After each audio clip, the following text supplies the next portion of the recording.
World Cup 2016, gli europei di calcio a 8 si giocano a Roma. Scegli la maglia della tua nazionale e vinci 10 weekend in una capitale europea. Beh, io sinceramente, prima cosa volevo dire che io le interviste le faccio anche quando perdo, quindi non è che vengo qua solo quando vinco, io ci ho messo sempre la faccia, sono 5 anni 6 anni che faccio questa lega e queste partite sono state sempre le solite cose, insomma. Noi abbiamo avuto sempre un comportamento esemplare, ma veniamo sempre provocati, veniamo sempre detti che gli arbitri vengono a mangiare da noi, che facciamo le cose, quindi queste cose lasciano il tempo che trovano. Oggi, contrariamente, è stata una gran bella partita, sono rimasto molto sorpreso dal loro atteggiamento perché hanno giocato a pallone, forse è la prima volta contro noi che hanno veramente giocato a pallone, quindi volevo fare i complimenti.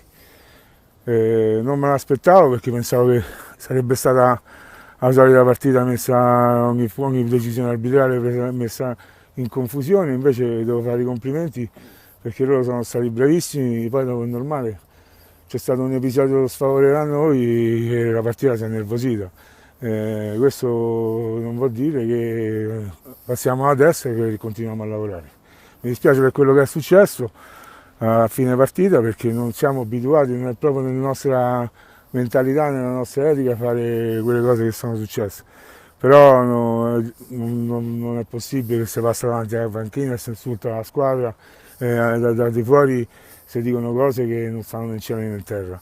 Però devo fare i complimenti a loro perché hanno vinto meritatamente, noi siamo stati nel primo tempo sicuramente sottotono, nel secondo tempo abbiamo provato a rimettere in piedi la gara, ci stavamo quasi riuscendo, però negli episodi ci hanno fatto sfavore. Comunque, nonostante, faccio i complimenti a loro che sono stati veramente bravi. Ma il Sigiari secondo me ci ha battuto perché il primo tempo ha giocato meglio di noi, questo è fuori discussione, facciamo i complimenti a loro. Però bisogna anche ammettere che dopo il 2-0 loro c'è stata solo una squadra in campo.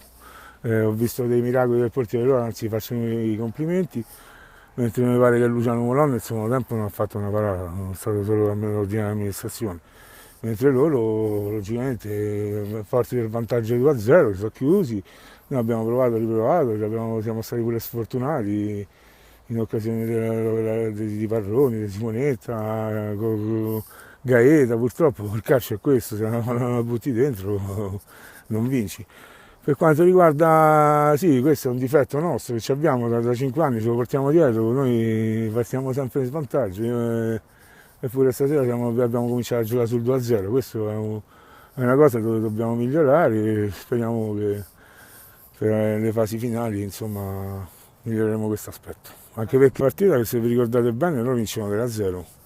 Quindi sarà una partita tosta, noi l'abbiamo recuperata tutte e tre perché logicamente sono uscite fuori le individualità nostre singolarmente, però sarà una partita tosta, poi, insomma una partita dove praticamente uno si gioca tutta una stagione, quindi non sarà, mettiamo da parte il campionato e affronteremo la partita come se fosse una finale, insomma.